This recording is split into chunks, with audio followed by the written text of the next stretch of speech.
ओम नमो भगवते वासुदेवाय। भागवत पुराण दशम स्कंद 11वां अध्याय। गोकुल से वृंदावन जाना तथा वत्सासुर और बकासुर का उद्धार। श्री सुखदेव जी कहते हैं, परीक्षित, वृक्षों के गिरने से जो भयंकर शब्द हुआ था उसे नंद बाबा आदि गोपों ने भी सुना। उनके मन में यह शंका हुई कि कहीं बिजली तो नहीं गिरी।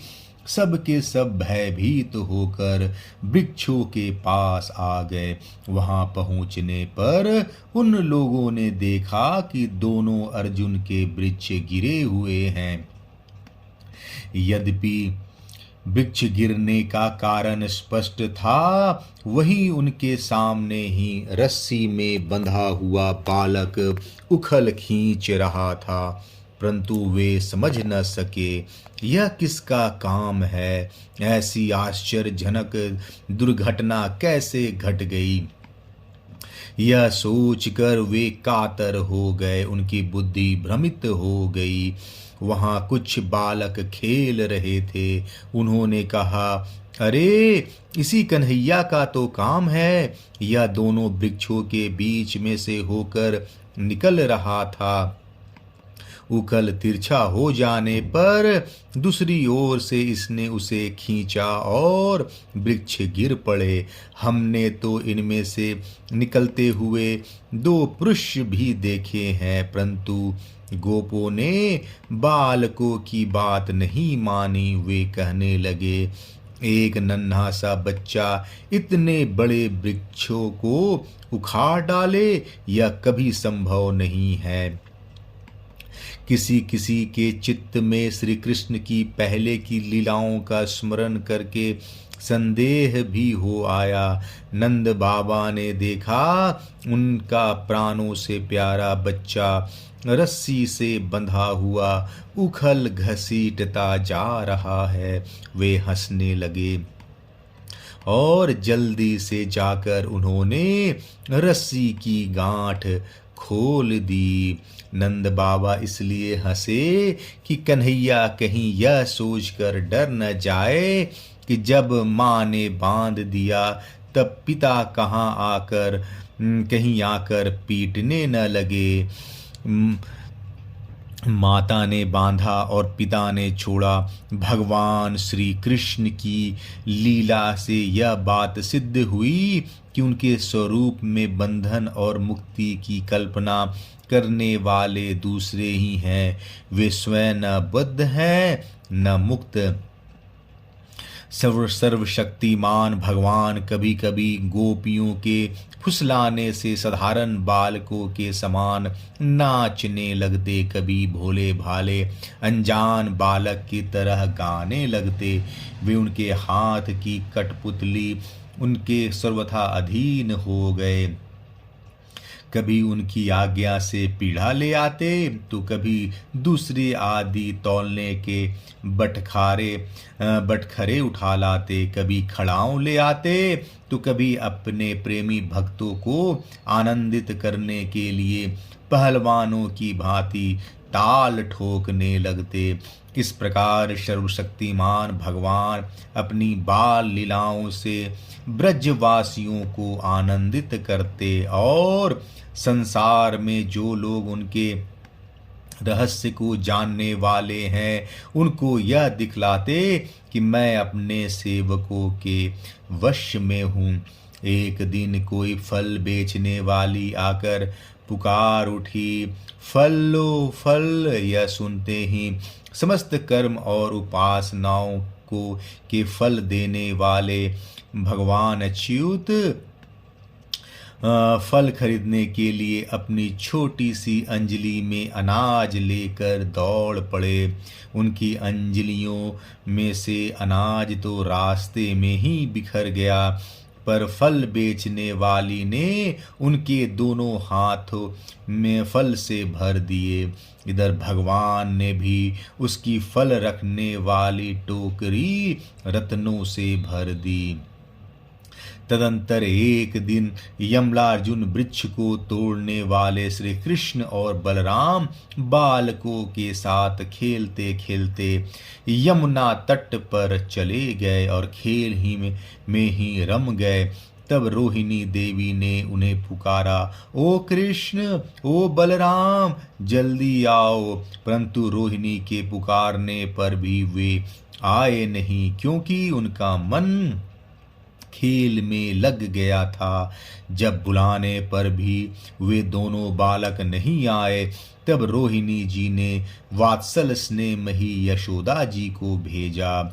श्री कृष्ण और बलराम ग्वाल बालकों के साथ बहुत देर से खेल रहे थे।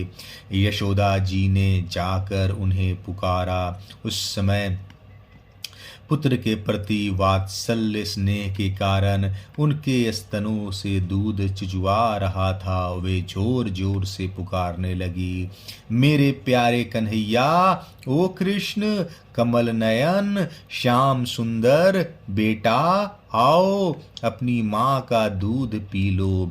खेलते खेलते थक गए हो बेटा, अब बस करो। देखो तो सही, तुम भूख से दुबले हो रहे हो।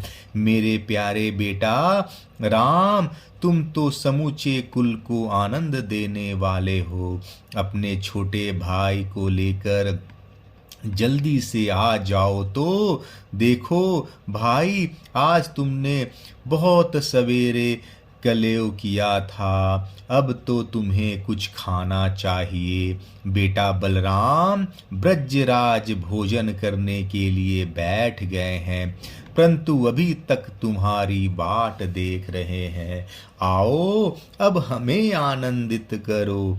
बालको, जब तुम लोग भी अपने अपने घर जाओ, अब तुम लोग भी अपने अपने घर जाओ। बेटा देखो तो सही, तुम्हारा एक एक अंग धूल से लथपथ हो रहा है। आओ जल्दी से स्नान कर लो। आज तुम्हारा जन्म नक्षत्र है। पवित्र होकर ब्राह्मणों को गोदान करो। देखो देखो, तुम्हारे साथियों को उनकी माताओं ने नहला धुला कर, मीज पोंछ कर कैसे सुंदर सुंदर गहने पहना दिए हैं। अब तुम भी नहा धोकर, खा पी कर, पहन ओढ़ कर तब खेलना।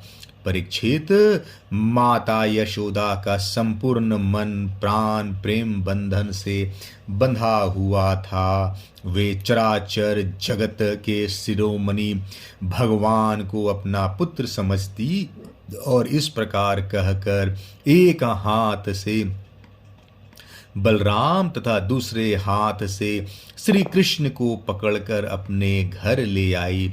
इसके बाद उन्होंने पुत्र के मंगल के लिए जो कुछ करना था वह बड़े प्रेम से किया। जब नंद बाबा आदि बड़े बूढ़े गोपों ने देखा कि महावन में तो बड़े बड़े उत्पात होने लगे हैं, तब वे लोग इकट्ठे होकर अब ब्रजवासियों को क्या करना चाहिए इस विषय पर विचार करने लगे। उनमें से एक गोप का नाम था उपनंद। वे अवस्था में तो बड़े थे, ज्ञान में भी बड़े थे। उन्हें इस बात का पता था कि किसी समय किस स्थान पर किस वस्तु से कैसा व्यवहार करना चाहिए। साथ ही वे यह भी चाहते थे कि राम और श्याम सुखी रहें, उन पर कोई विपत्ति ना आवे। उन्होंने कहा, भाइयों, अब यहाँ ऐसे बड़े बड़े उत्पात होने लगे हैं जो बच्चों के लिए तो बहुत ही अनिष्टकारी हैं। इसलिए यदि हम लोग गोकुल और गोकुलवासियों का भला चाहते हैं तो हमें यहाँ से अपना डेरा डंडा डाल उठाकर कूच कर देना चाहिए। देखो, यह सामने बैठा हुआ नंद राय का लाडला सबसे पहले तो बच्चों के लिए काल स्वरूपनी हत्यारी पूतना के चंगुल से किस प्रकार छूटा। इसके बाद भगवान की दूसरी कृपा यह हुई कि इसके ऊपर इतना बड़ा छकड़ा गिरते गिरते बचा। बवंडर रूपधारी दैत्य ने तो इसे आकाश में ले जाकर बड़ी भारी विपत्ति मृत्यु के मुख में ही डाल दिया था। परंतु वहां से जब वह चट्टान पर गिरा तब भी हमारे कुल के देवेश्वरों ने ही इस बालक की रक्षा की।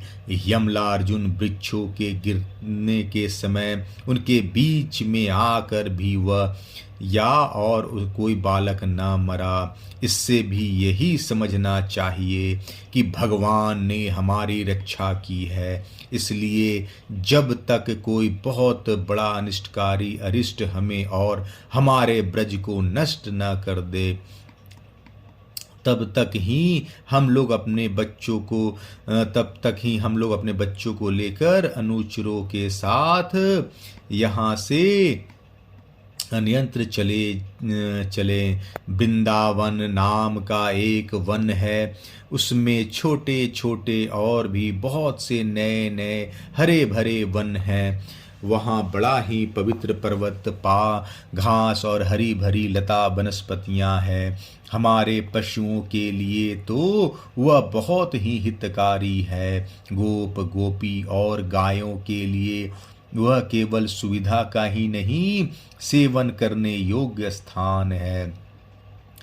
सो यदि तुम सब लोगों की यह बात जचती हो तो आज ही हम लोग वहाँ के लिए कूच कर दें।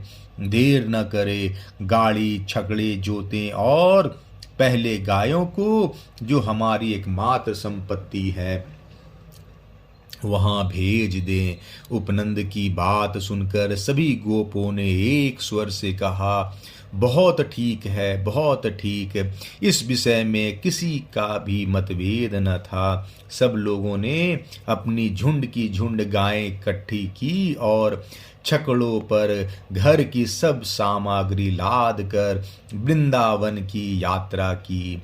परीक्षित, ग्वालों ने बूढ़ों, बच्चों, स्त्रियों और सब सामग्रियों को छकड़ों पर चढ़ा दिया और स्वयं उनके पीछे पीछे धनुष बाण लेकर बड़ी सावधानी से चलने लगे। उन्होंने गौ और बछड़ों को तो सबसे आगे कर लिया और उनके पीछे पीछे शिंगी और तुरी जोर जोर से बजाते हुए चले। उनके साथ ही साथ पुरोहित लोग भी चल रहे थे।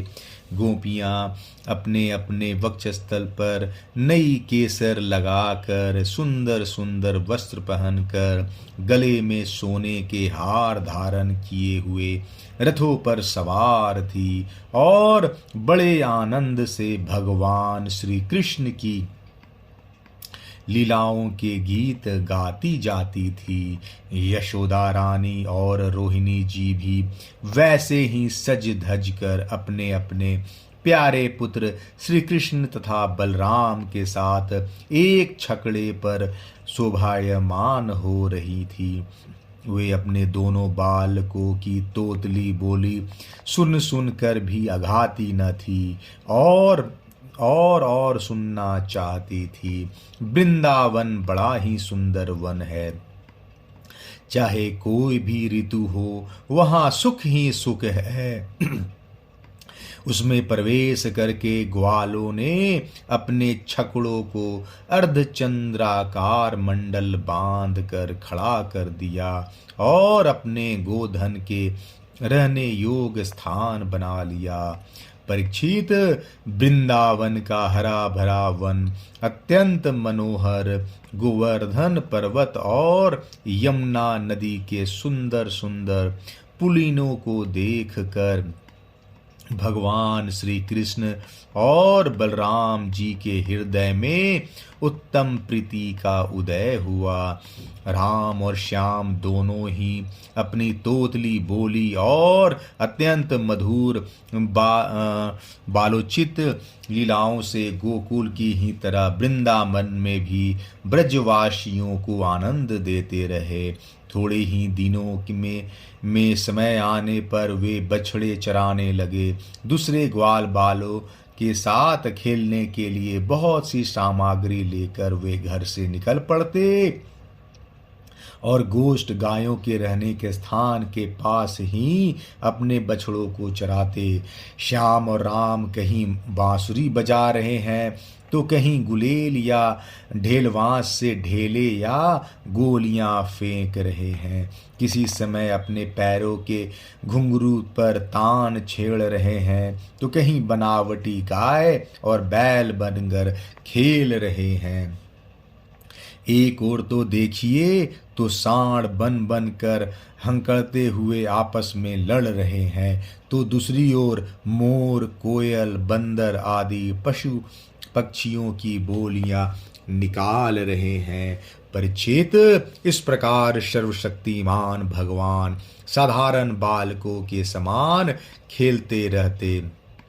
एक दिन की बात है, श्याम और बलराम अपने प्रेमी सखा ग्वाल बालों के साथ यमुना तट पर बछड़े चरा रहे थे। उसी समय उन्हें मारने की नियत से एक दैत्य आया। भगवान ने देखा वह बनावटी बछड़े का रूप धारण करके बछड़ों के झुंड में मिल गया है। वे आंखों के इशारे से बलराम जी को दिखाते हुए धीरे धीरे उसके पास पहुंच गए। उस समय ऐसा जान पड़ता था मानो वे दैत्यों को तो नहीं पहचानते नहीं और उस हट्टे कट्टे सुंदर बछड़े पर मुग्ध हो गए हैं। भगवान श्री कृष्ण ने पूंछ के साथ उसके दोनों पिछले पैर पकड़कर आकाश में घुमाया और मर जाने पर कैथक के वृक्ष पर पटक दिया। उसका लंबा तगड़ा दैत्य शरीर बहुत से कैथक के वृक्षों को गिराकर स्वयं भी गिर पड़ा। यह देखकर ग्वाल बालों के आश्चर्य की सीमा न रही। वे वाह वाह करके प्यारे कन्हैया की प्रशंसा करने लगे। देवता भी बड़े आनंद से फूलों की वर्षा करने लगे। परीक्षित, जो सारे लोकों के एकमात्र रक्षक हैं, वे ही श्याम और बलराम अब वत्सपाल बछड़ों के चरवाहे बने हुए हैं। वे तड़के ही उठकर कलेवे की सामग्री ले लेते और बछड़े चराते हुए एक वन से दूसरे वन में घुमा करते।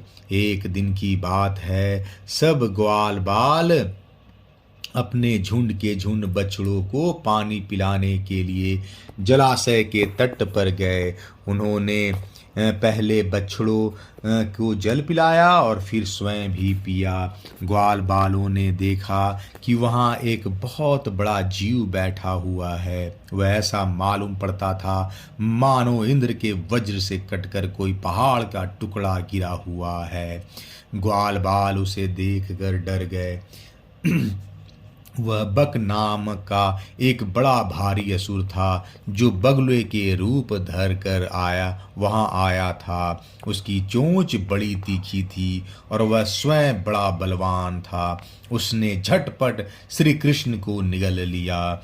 जब बलराम आदि बालकों ने देखा कि वह बड़ा भारी बगुला श्री कृष्ण को निगल गया, तब उनकी वही गति हुई जो प्राण निकल जाने पर इंद्रियों की होती है। वे अचेत हो गए। परीक्षित, श्री कृष्ण लोक पितामह ब्रह्मा के भी पिता हैं। वे लीला से ही गोपाल बालक बने हुए हैं। अब वे बगुले के तालू के नीचे पहुँचे। तब वे आग के समान उसका तालू जलाने लगे। अतः उस दैत्य ने श्री कृष्ण के शरीर पर बिना किसी प्रकार का घाव किए ही झटपट उन्हें उगल दिया और बड़े क्रोध से अपनी कठोर चोंच से उस पर चोट करने के लिए टूट पड़ा। कंस का सखा बकासुर अभी भक्त वत्सल भगवान श्री कृष्ण पर झपट ही रहा था कि उन्होंने अपने दोनों हाथों से उसके दोनों ठोर पकड़ लिए और ग्वाल बालों के देखते ही देखते खेल ही खेल में उसे वैसे ही चीर डाला जैसे कोई वीरना गाड़र जिसका जड़ खस होता है को चीर डाले। इससे देवताओं को बड़ा आनंद हुआ। सभी देवता भगवान श्री कृष्ण पर नंदनवन के बेला चमेली आदि के फूल बरसाने लगे तथा नगारे शंख आदि बजाकर एवं स्तोत्रों द्वारा उनको प्रसन्न करने लगे। यह सब देखकर सब के सब ग्वाल बाल आश्चर्यचकित हो गए। जब बलराम आदि बालकों ने देखा कि श्री कृष्ण बगुले के मुंह से निकलकर हमारे पास आ गए, तब उन्हें ऐसा आनंद हुआ मानो प्राणों के संचार से इंद्रियां सचेत और आनंदित हो गई हो। सबने भगवान को अलग अलग गले लगाया। इसके बाद अपने अपने बछड़े हाँक कर सब ब्रज में आए और वहां उन्होंने घर के लोगों से सारी घटना कह सुनाई। परीक्षित बकासुर के वध की घटना सुनकर सब के सब गोपी गोप आश्चर्यचकित हो गए। उन्हें ऐसा जान पड़ा जैसे कन्हैया साक्षात मृत्यु के मुख से ही लौटे हों। वे बड़ी उत्सुकता प्रेम और आदर से श्री कृष्ण को निहारने लगे। उनके नेत्रों की प्यास बढ़ती ही जाती थी। किसी प्रकार उन्हें तृप्ति न होती थी। वे आपस में कहने लगे, हाय हाय, यह कितने आश्चर्य की बात है। इस बालक को कई बार मृत्यु के मुंह में जाना पड़ा, परंतु जिन्होंने इसका अनिष्ट करना चाहा उन्हीं का अनिष्ट हुआ, क्योंकि उन्होंने पहले से दूसरों का अनिष्ट किया था। यह सब होने पर भी वे भयंकर असुर इसका कुछ भी नहीं बिगाड़ पाते। आते हैं इसे मार डालने की नियत से, परंतु आग पर गिरकर पतंगों की तरह उल्टे स्वयं स्वाहा हो जाते हैं। सच है, ब्रह्मवेता महात्माओं के वचन कभी झूठे नहीं होते। देखो न, महात्मा गर्गाचार्य ने जितनी बातें कही थी सब के सब 16 आने ठीक उतर रही हैं। नंद बाबा आदि गोपगण इसी प्रकार बड़े आनंद से अपने श्याम और राम की बातें किया करते।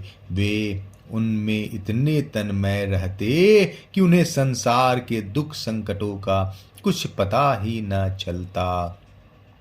इसी प्रकार श्याम और बलराम ग्वाल बालों के साथ कभी आंख मिचौली खेलते तो कभी पुल बांधते, कभी बंदरों की भांति उछलते कूदते तो कभी और कोई विचित्र खेल करते। इस प्रकार बालोचित खेलों से उन दोनों ने ब्रज में अपनी बाल अवस्था व्यतीत की। 11वां अध्याय समाप्त। जय श्री कृष्ण।